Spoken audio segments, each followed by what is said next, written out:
La conscience de l'homme est une conscience expérimentale, c'est-à-dire qu'elle ne peut et qu'elle ne possède aucun pouvoir réel, car elle ne peut définir par elle-même les lois de la vie et de la mort. Pour que l'homme bénéficie d'une conscience réelle, il doit pouvoir comprendre les lois de la vie et de la mort afin de transmuter ses principes inférieurs et les porter à une vibration supérieure, afin que sa volonté et son intelligence le servent dans le cours de son évolution sur le plan matériel.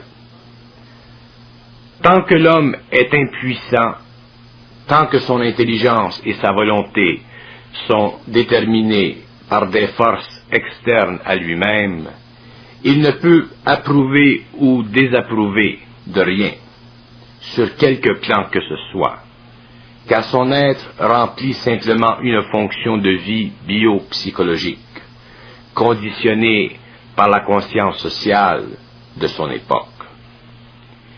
Il est alors forcé de soumettre son intelligence et sa volonté à des forces plus grandes que la sienne, de sorte que sa puissance réelle ne peut jamais l'élever sur les plans de vibration supérieure, car il n'a aucun levier, aucun point de repère qui ne vienne que de lui. Le but de la conscience de soi est de permettre à l'homme de vivre de l'intelligence et de se rapprocher de son infinité, afin de pouvoir un jour pénétrer les plans ultimes de la vie, c'est-à-dire les mondes qui gouvernent la galaxie. Tant que l'homme n'aura pas accès à ces mondes, il sera forcément gouverné, c'est-à-dire incapable de décider par lui-même de l'orientation de sa vie présente ou de sa vie future, qui se situe au-delà des murs de la mort. La mort doit être évitée à tout prix, sinon il doit un jour mourir pour se retrouver dans des plans de vie qui ne peuvent pas augmenter son pouvoir, car déjà sur ces plans, l'ego n'a plus la capacité de se servir des énergies de l'âme. L'âme est une fraction de l'homme conscient, un tout s'il est inconscient, et une nuisance à l'évolution future de son esprit s'il ne réussit pas à la détruire, c'est-à-dire s'il ne réussit pas à se l'intégrer, à l'absorber dans ses principes inférieurs. L'âme revient toujours sur le plan matériel, car elle a besoin de se perfectionner. Mais l'homme, lui, lorsqu'il est conscientisé, doit arrêter ce mouvement d'entrée et de sortie de l'âme, afin de pouvoir se servir d'elle, à la même mesure qu'elle s'est servie de lui au cours de l'involution. L'âme de l'homme est quasi inséparable du feu cosmique, tant que l'homme n'a pas détruit sa fonction principale, celle de la mémoire. Or, la mémoire de l'âme, c'est l'homme invisible à lui-même, c'est la partie de l'homme qu'il ne connaît jamais, car elle est plus vaste que son esprit. Pour que l'homme connaisse cette mémoire, il faut qu'il détruise son emprise sur son esprit, alors qu'il est dans la matière. S'il meurt, il est impuissant à détruire cette mémoire, car elle ne lui appartient plus. Ce n'est que sur le plan matériel que la mémoire de l'âme appartient à l'homme, et ce n'est que sur ce plan qu'il peut la détruire, c'est-à-dire anéantir en lui ce qu'elle produit dans son mental et dans son émotif inférieur. Mais l'homme est tellement en dehors de l'intelligence et de la volonté réelle que chaque instant de sa vie matérielle sert à ajouter à la mémoire de l'âme, à la renforcer, et c'est justement cette mémoire qui devient pour lui, au cours de son évolution, le karma, c'est-à-dire la mémoire expiée. L'humanité est une conscience expérimentale collective, c'est-à-dire que tous les hommes sont prisonniers de cette conscience collective et tous sont mortels à cause de cette conscience collective, dont ils ne peuvent échapper car elle détermine la nature de leurs émotions et de leur intelligence, renfermant ainsi des milliards d'individus dans une personnalité qui ne peut leur bénéficier, car elle n'est plus construite de l'intérieur, mais de l'extérieur. Et tant que la personnalité est construite de l'extérieur, les forces cosmiques agissent à son insu, c'est-à-dire qu'elles créent dans la vie de l'homme une suite incalculable d'événements dans le but de le faire réagir, afin de changer le taux amorti de ces vibrations qui conditionnent son état chimique et électrique. La conscience expérimentale fut un grand point de départ pour l'homme, car elle lui permit de développer les corps nécessaires afin que la vie sur Terre puisse être de plus en plus facile et agréable. Mais l'homme, dans son inconscience, a tellement perverti la nature même de sa conscience expérimentale qu'aujourd'hui il lui est impossible, de par lui-même, de corriger cette ligne d'involution. C'est pourquoi il doit être aidé afin de voir sa nature réelle. Lorsque l'homme sera et vivra dans sa nature réelle, le monde matériel et ses forces n'auront plus d'emprise sur lui. C'est alors qu'il pourra contrôler les forces de la nature et devenir à son tour maître de la vie. La conscience expérimentale ne peut être disloquée dans l'homme que lorsqu'il a été affranchi de la vibration ou de l'énergie contenue dans les formes de pensée et d'émotion qu'il nourrit et qui le maintiennent dans l'expérience planétaire, c'est-à-dire cette expérience qui le force à vivre à l'intérieur d'une dimension dont il ne peut s'échapper que par la mort. Or, la mort n'est pas la solution pour l'homme, car même s'il meurt, il doit revenir à la matière afin de la spiritualiser, c'est-à-dire de la dominer par son esprit. Si la mort n'est pas la solution de l'homme vis-à-vis la matière, la conscience expérimentale doit être repoussée et la conscience parfaite établie en lui, afin que l'homme puisse prendre la relève de son évolution et évoluer selon des lois qui ne lui sont pas étrangères, mais parfaitement connues. La conscience expérimentale planétaire de l'homme ne convient plus à l'homme conscientisé, car il a déjà dépassé les illusions de la forme et il réalise vibratoirement qu'il a beaucoup à connaître et beaucoup à vivre dans un univers qui attend son arrivée. L'homme est à l'apogée de sa conscience expérimentale, et le cycle de cette évolution tire à sa fin, et pour cette raison, l'humanité sera aidée, c'est-à-dire qu'il sera donné à l'homme de connaître les lois de son évolution, et les clés de cette évolution, afin que ceux, de par les nations, qui sont prêts à faire le saut en hauteur, puissent découvrir la nature de l'homme et la nature de l'intelligence qui grandit en lui, afin de l'élever au-delà de la matière et de lui en donner le pouvoir.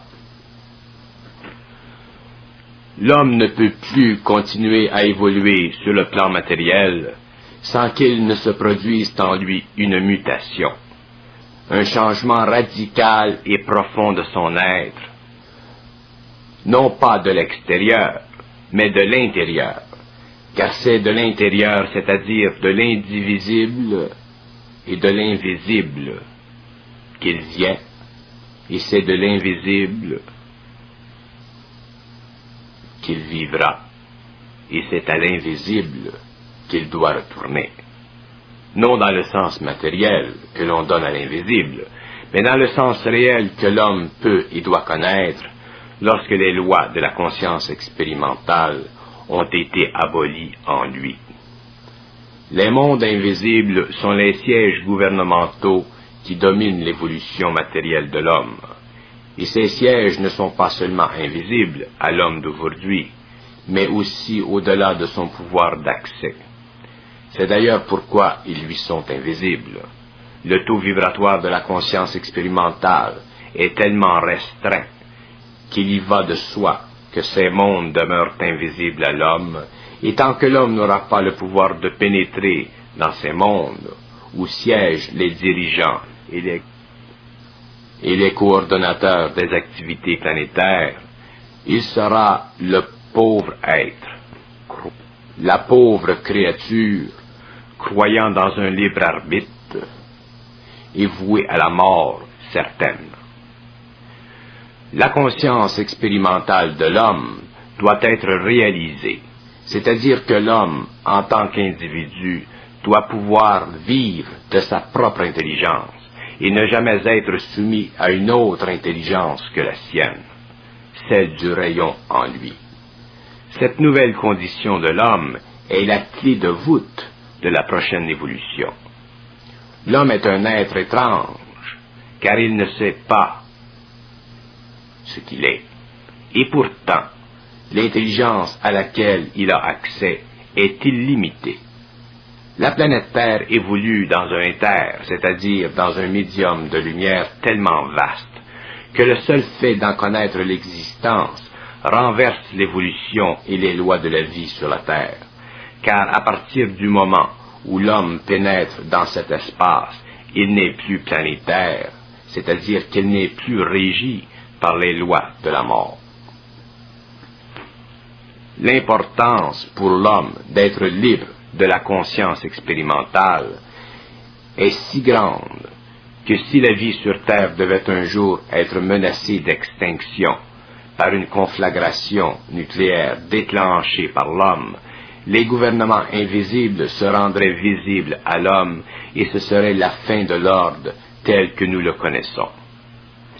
Mais les intelligences de ces mondes ne veulent pas intervenir dans l'évolution de l'homme directement, avant que ce dernier ait été préparé, c'est-à-dire averti de la nature des choses, afin que le choc, au lieu de détruire l'homme, amplifie ses vibrations et lui donne le pouvoir de reconnaître les lois de la vie réelle.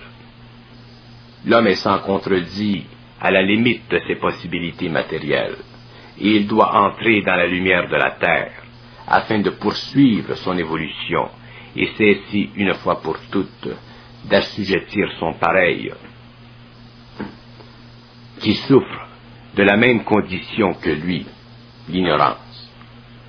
La vie est le pouvoir de l'intelligence, et l'homme doit accéder à cette lumière pour posséder le pouvoir de la vie et traiter intelligemment avec les intelligences qui ont jusqu'à ce jour veillé à son évolution matérielle et spirituelle. La conscience expérimentale fut un bienfait pour l'homme, tant qu'il n'eut pas l'intelligence suffisante pour comprendre les lois de la matière.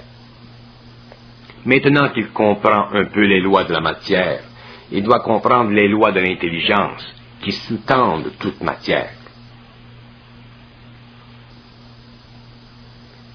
Né dans cet esprit, il s'ouvrira à l'infinité et verra que la vie commence avant la mort et après la destruction de la conscience expérimentale. Tant que l'homme n'aura pas déchiré, de par son expérience, les voiles de cette conscience qui le plafonne et l'isole de la lumière terrestre, il demeurera un être imparfait et impuissant devant la mort. L'homme doit reconnaître dans son intelligence le pouvoir de vie qu'il possède, et il doit être capable de neutraliser tout en lui qui s'oppose à cette intelligence. La force dans l'homme grandit avec l'intelligence et la volonté. Inutile de chercher ailleurs la source de son pouvoir, car cette énergie ne lui est rendue qu'au fur et à mesure qu'il apprend à reconnaître les forces en lui qui tendent à le replonger dans la conscience expérimentale. Chaque jour, l'homme doit combattre cette conscience et en éliminer le pouvoir sur ses émotions et son intellect. L'homme ne peut plus se permettre de rationaliser sa conscience expérimentale, car c'est justement là qu'il fait l'erreur le plus grave de sa vie. Bien que l'aide soit aujourd'hui donnée à l'homme de la terre, seul l'individu peut se servir de cette aide, et nul autre que lui-même ne peut en réaliser l'importance et la valeur. Les hommes ne seront jamais libérés spirituellement, car la libération spirituelle mène à la mort. Les hommes seront libérés de la mémoire, de la conscience expérimentale, de la conscience planétaire, et seule cette libération rendra l'homme immortel. Peu y arriveront, car peu en auront la capacité dans cette génération. Mais la vie continuera sur la terre, et l'homme s'élèvera dans sa conscience, afin de passer dans la lumière de la terre et son infinité, l'éthérique. La conscience expérimentale demain deviendra évidente pour un certain nombre, et l'évidence grandissante causera de tels changements dans ces êtres qu'ils conviendront de la réalité d'une conscience nouvelle, et leurs aspirations autrefois spirituelles et naissantes se concrétiseront par une voyance tellement claire et nette de la lumière terrestre qu'ils seront facilement approchables et approchés par les êtres qui parcourent les espaces libres et savent que le soleil est sur le point de se lever, là où, pendant des millénaires, il n'y eut que ténèbres dans l'esprit de l'homme. L'être qui se rendra compte de sa conscience expérimentale découvrira une intelligence et une volonté dont il n'avait jamais auparavant réalisé la puissance, car ses émotions et ses pensées bloquaient l'énergie de cette nouvelle intelligence. La réalisation grandira, et cet être, comme tant d'autres, se retrouveront seuls avec leur savoir, mais d'autres aussi suivront, et tous seront dans la même intelligence. Au fur et à mesure que les écailles tomberont des yeux, ces êtres seront approchés par d'autres, qui les surveillent et veillent sur eux. Le temps venu, le voile sera déchiré et l'air nouveau sera présent. Mais l'homme, qui sent en lui certains mouvements de l'intelligence, doit s'habituer à n'en supporter le poids et à ne pas fléchir sous le fardeau. Car le poids du savoir est lourd pour celui qui avance seul vers la conscience réelle. La conscience expérimentale est tellement puissante et domine tellement l'homme, malgré lui-même et malgré ses bonnes intentions, qu'il lui est difficile, sinon pénible, d'avancer seul dans l'intelligence et la volonté. La crainte le saisit et l'inquiétude se monte la tête dès qu'il est quelque peu confronté avec le réel ou certaines de ses manifestations. Mais l'homme doit savoir que la crainte n'est que la réaction normale à ce qu'il ne voit pas ou ne comprend pas, et que rien ne peut l'atteindre s'il ne se laisse pas atteindre. L'homme qui se conscientise, l'homme sensible, doit apprendre à ne pas craindre, à ne pas se laisser entraîner dans la crainte qui veut s'installer à cause de ses émotions. Rien ne peut atteindre l'homme qui sait se défaire de ses craintes. Les forces dites du mal ne sont que des mirages, parce que son imagination est un mirage. Tuez l'imagination ou les conditions qui lui donnent naissance, et la crainte ne pourra jamais vous atteindre. Certains disent que c'est dans le sommeil qu'il souffre l'expérience qui engendre la crainte. Sachez que dans le sommeil, l'homme est proie à des conditions sur lesquelles il n'a pas le contrôle. De là la crainte. Mais sur le plan naturel, il est aussi proie à des conditions dont il n'a pas le contrôle. Et dans les deux cas, le phénomène est le même. Là où il y a crainte, il n'y a pas d'intelligence, c'est-à-dire que l'esprit de l'homme n'est pas actif, seulement ses émotions et son imagination. Or, l'imagination de l'homme est le canal de la conscience expérimentale. C'est par l'imagination que se déversent en lui toutes les formes possibles et imaginables d'énergie qui densifient sa matière et éteignent l'intelligence. Il ne reste plus aujourd'hui dans l'homme que le rêve qui puisse lui faire réaliser l'existence d'autres mondes, d'autres plans de vie. Mais le rêve n'est pas non plus le chemin le plus clair et le plus droit vers la lumière de la terre, car le rêve est le produit de la réflexion dans l'homme, de la mémoire de l'âme, et cette réflexion doit un jour disparaître pour que l'homme puisse vivre de et dans la lumière, sans pour cela être obligé de la reconnaître à travers le filtre de cette mémoire qui a convenu au passé, mais qui ne peut convenir à l'avenir de l'homme, car dans cette mémoire, il y a à la fois le bien et le mal, le bon et le mauvais, le beau et le laid, alors que l'homme conscientisé ne devra vivre que du réel, c'est-à-dire de ce qui n'a jamais et ne peut jamais être détérioré ou divisé. Le rêve permet à l'homme d'enregistrer un niveau plus subtil de la conscience expérimentale, détaché de ses sens matériels. Mais le rêve n'est, pour toute fin pratique, qu'un aspect moins évident de la conscience expérimentale. Et c'est par le rêve souvent,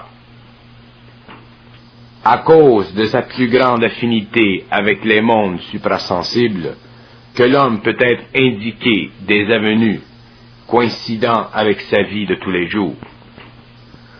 Autrement dit, le rêve n'est que l'extension de la conscience expérimentale d'éveil chez l'homme, lors de la suspension de ses sens matériels. Au-delà du rêve, il y a la vie consciente de l'homme, l'entrée dans les mondes lumineux et la réalisation que tout commence au-delà des frontières de la matière et de son support subtil, le rêve. La conscience expérimentale est toujours interprétative, c'est-à-dire qu'elle n'est jamais claire. Là où l'on doit interpréter, il n'y a pas d'intelligence, mais simplement un aspect voilé du réel, et cet aspect ne peut servir l'homme que dans la mesure où l'interprétation soulage son intellect. Il lui donne le courage de continuer à vivre inconsciemment. Dans la conscience réelle, il n'y a pas possibilité d'interprétation, car il n'y a pas de solitude dans l'esprit, puisque l'homme dialogue avec les intelligences qui dominent de par leur perfection le champ limité de l'expérience humaine. Et c'est justement leur domination du champ d'expérience humaine qui permet à l'homme d'être dans l'intelligence, c'est-à-dire réceptif à leur lumière jusqu'au jour où il puisse voir de par ses propres moyens ces mondes de perfection. Il est impossible à l'homme de détruire la conscience expérimentale en lui, sans avoir compris la nécessité de haïr la forme qui la maintient et lui donne continuité. Car la haine mentale est le résultat de l'intelligence et de la volonté réelle, déchirant le voile de la forme qui donne son support à la condition humaine. La haine consciente est une force qui détruit ce qui alourdit la conscience de l'homme. C'est une force qui engendre un changement vibratoire dans sa conscience et qui met à l'épreuve ses émotions et ses pensées afin d'ouvrir en lui la porte par laquelle l'énergie de la conscience supramentale peut pénétrer. Pour haïr la forme, il faut d'abord en sentir la puissance sur soi et ce n'est qu'avec le temps que l'homme, suffisamment conscientisé, se sent et se voit capable d'haïr ce qui nuit à son évolution vers le supramental, ou la conscience réelle. La haine consciente ne contient aucune émotion subjective. Elle est tout simplement une force, une énergie qui divise le réel de l'irréel et permet au réel de s'établir de plus en plus dans la vie de tous les jours. Il est essentiel de comprendre que l'on ne peut haïr mentalement que lorsque l'on a suffisamment souffert de la forme et que l'on a réalisé qu'elle ne peut plus continuer à nous dominer dans nos émotions et notre intellect. Haïr mentalement fait partie des souffrances de ceux qui vont vers la lumière, et cette haine, une fois conscientisée, ne se remplace que par la paix, le calme, c'est-à-dire ces conditions de vie créées de toutes pièces par la volonté et l'intelligence de celui qui s'est désengagé de la conscience expérimentale. Plus l'intelligence grandit dans l'homme, plus les formes qui supportent la conscience expérimentale le révoltent, et c'est cette révolte intérieure et intelligente et volontaire qui crée la haine et qui détruit la forme qui l'asservit dans son être. La conscience expérimentale s'oppose à la haine consciente, car ces formes ne peuvent tenir devant elle. C'est pourquoi l'homme ne peut vivre de cette énergie que lorsqu'il est certain dans son intelligence, c'est-à-dire fixé dans la vibration supramentale.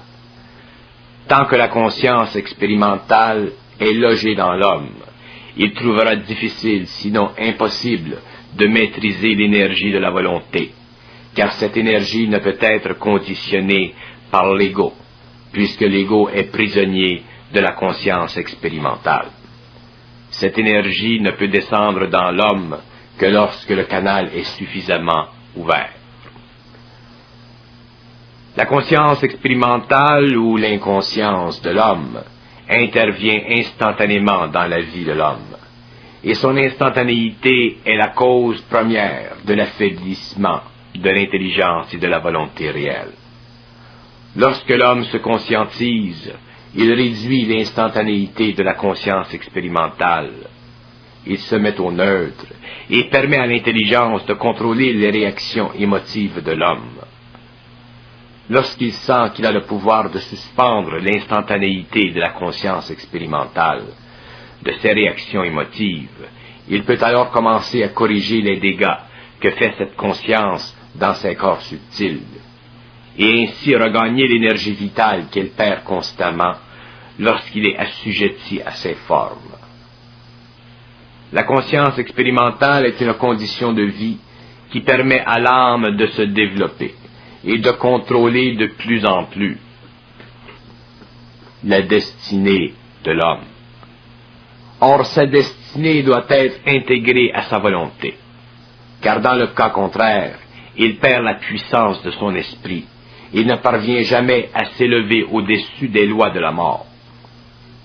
Tant que la conscience expérimentale exerce sur lui son pouvoir, l'âme, elle, se réconcilie avec les ténèbres, c'est-à-dire avec la mort, car c'est dans la mort, c'est-à-dire dans la suspension de ses activités sur le plan de la matière, qu'elle peut participer à l'évolution, c'est-à-dire servir les forces qui font partie de son expérience.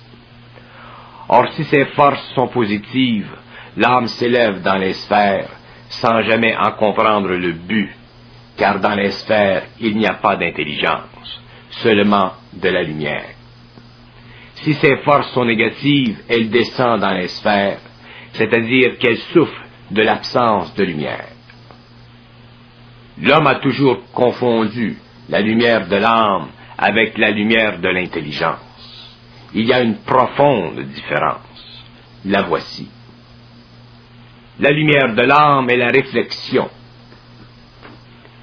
de son ascension dans les sphères, alors que la lumière de l'intelligence est le mouvement de haut vers le bas de la lumière dans l'homme. Les sphères de lumière ne sont que des stations, des plans, et ces plans ne sont que des étapes, et ces étapes que des périodes d'arrêt.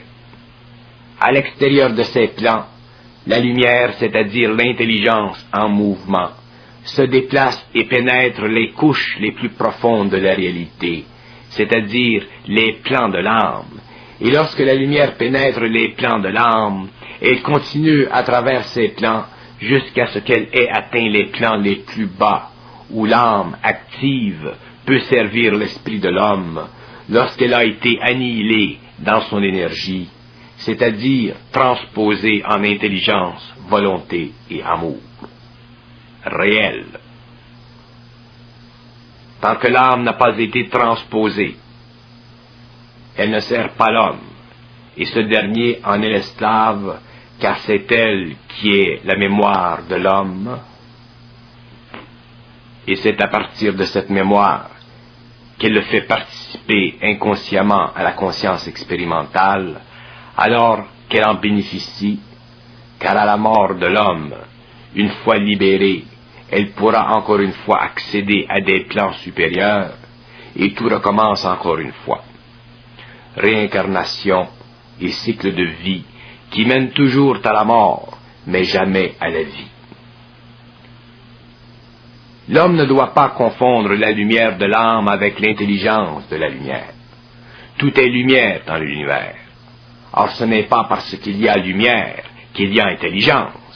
Ceci est d'extrême importance et doit être reconnu par ceux-là surtout qui vont dans les plans et font ce qu'ils appellent le voyage de l'âme. L'homme doit être instruit, c'est-à-dire aidé à voir, sinon la survie en lui de l'âme, de sa mémoire, le reculera dans le fond même de la conscience expérimentale, et jamais il ne pourra s'en sortir. Car pour que l'intelligence perce les plans de l'âme et corrige les abus de la mémoire, il faut qu'un rayon pénètre dans l'esprit de l'homme et fasse éclater les multiples facettes de son expérience, afin que l'éclatement éveille en lui l'intelligence et la volonté. Tant que le rayon ne se fait pas sentir dans la personne humaine, cette dernière n'est qu'un fantoche, et toutes les interprétations qui lui viendront à l'esprit, selon son expérience, ne feront que diversifier sa vision des choses par le truchement du miroir de la vérité ou du mensonge. Si la mémoire de l'âme indique la vérité, l'être sera ébloui par la lumière de la vérité. Et si la mémoire indique le mensonge, il sera cerné par une lumière plus sombre. Mais jamais dans les deux cas sera-t-il capable de réunir à la fois le vrai et le faux, afin de connaître le discernement qui est la naturelle qualité même de l'intelligence. L'intelligence dans la lumière est parfaite, mais la lumière sans intelligence n'est que lumière, et ce n'est pas la lumière qui éclaire, mais l'intelligence dans la lumière. Alors, il faut surveiller de près toute lumière, car elle n'est pas nécessairement intelligente. Elle peut être aveuglante, même éblouissante, mais ceci est dû au fait que l'homme possède encore un voile sur son esprit. La lumière est le support de l'intelligence, et non l'intelligence. Lorsque l'homme aura réalisé de par lui-même ces choses, il n'y aura plus sur la terre de religion ou de mysticisme ou de spiritualité. Il n'y aura qu'une science parfaite de l'évolution, une intelligence créative en action.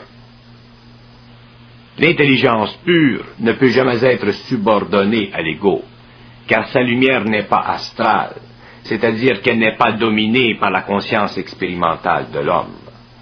Elle se situe au-dessus et bien au-delà de l'âme, et peut, sans restriction, instruire l'homme en dehors de la mémoire. C'est ce que l'on peut appeler le savoir, c'est-à-dire le passage de la lumière à travers les plans de l'homme. Dans le cycle nouveau de l'évolution, l'intelligence de l'homme sera tellement grande qu'il lui faudra s'ajuster à ce nouveau mode de vie, car le choc de réalisation créera en lui une perte d'énergie astrale qu'il trouvera difficile au début.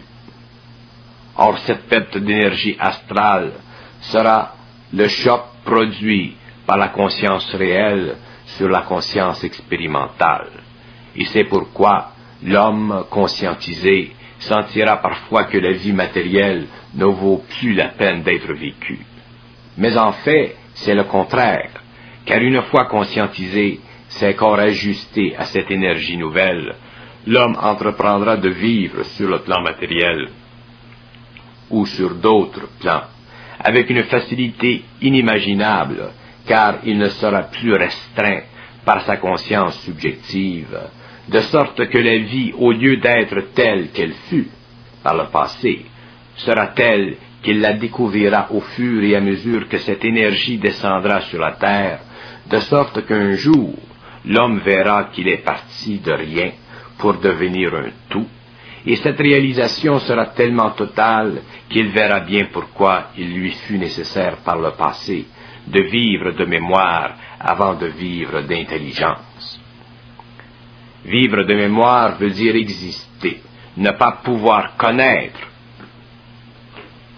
la puissance de l'être, ne pas pouvoir connaître la raison derrière la vie.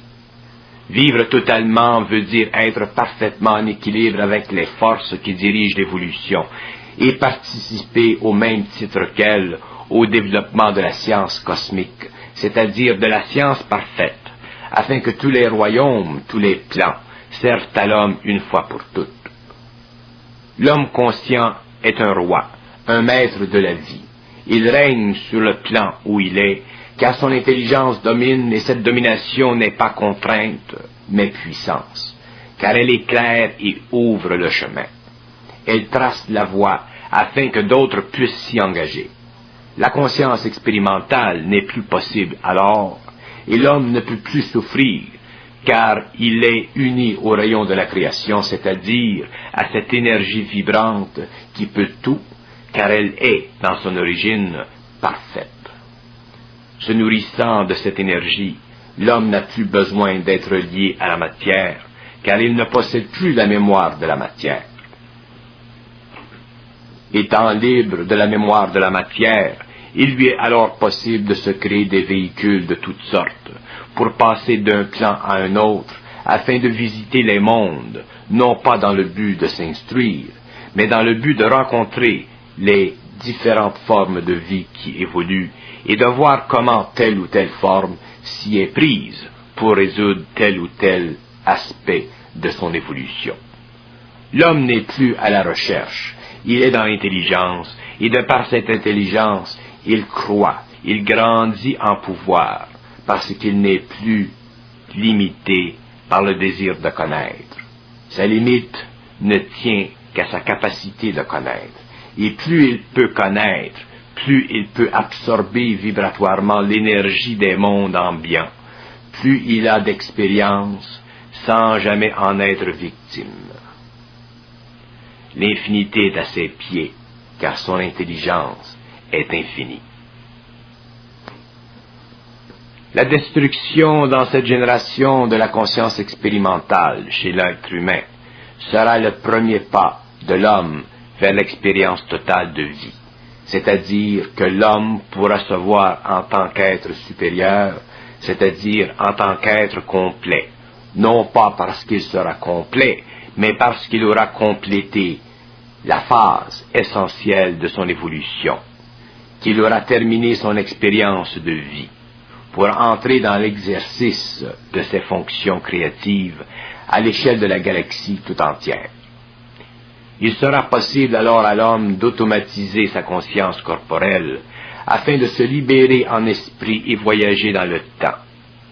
Sans l'appui des intelligences extraordinaires, il ne serait pas possible à l'homme d'automatiser sa conscience corporelle, car cette dernière doit demeurer vivante, effective, alors que lui s'en libère pour effectuer sur d'autres plans des activités qui puissent en retour le bénéficier sur son plan matériel.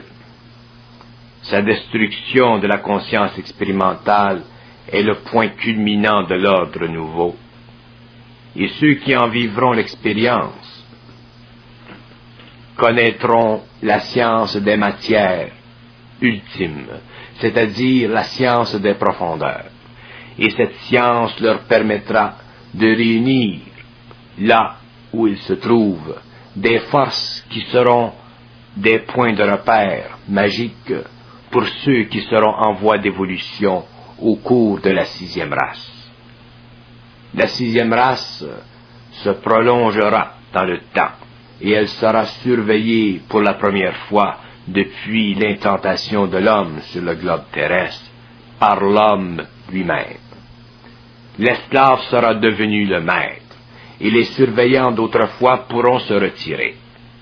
La conscience expérimentale sera détruite chez un nombre suffisant d'êtres humains, afin que s'établisse sur la terre la conscience créative, et de cette conscience l'individu seul peut en être le témoin, car aucune nation, aucun peuple entier ne peut y accéder dans ce cycle prochain. Ce n'est qu'au cours du dernier cycle de vie sur terre que la 7e race sera mondiale et couvrira la planète entière. Les immortels seront reconnus cependant au cours de la 6e, car ils seront pour la première fois disponibles, c'est-à-dire qu'ils ne seront plus empêchés par les frères de se mettre en contact avec l'homme en accord avec les lois de la matière. Ils viendront et partiront à volonté, sans que les surveillants ne s'y opposent, car l'homme sera prêt à exécuter leurs ordres de façon intelligente, plutôt que de façon spirituelle, car il ne sera démontré à l'homme que l'immortel n'est qu'un être plus perfectionné dans la conscience de ses corps subtils, et que toute considération spirituelle de cet être n'est qu'une convénience imposée par le passé à l'homme, afin que les mystères servent à élever son esprit et sa conscience vers une étape éventuelle de l'évolution. Mais l'homme aura été instruit dans les mystères, et tout contact avec les immortels conviendra à l'esprit de ceux qui jouiront de leur présence, sans pour cela faire de ces derniers des témoins de la lumière. L'être conscientisé ne témoignera pas de la lumière, car son intelligence aura été préparée, son émotivité spirituelle mise en échec, et la conscience expérimentale en lui expliquée parfaitement et parfaitement comprise. La conscience expérimentale de l'homme sera terminée, et la conscience réelle sera le centre de sa vie, et tout contact avec un autre niveau de vie lui permettra d'élever ses vibrations, afin de pouvoir lui aussi changer de plan vibratoire. Les hommes, au cours du cycle nouveau, doivent participer à la science de l'esprit, en nombre croissant, afin de neutraliser sur la terre, de façon finale, l'effet de l'astral sur l'homme.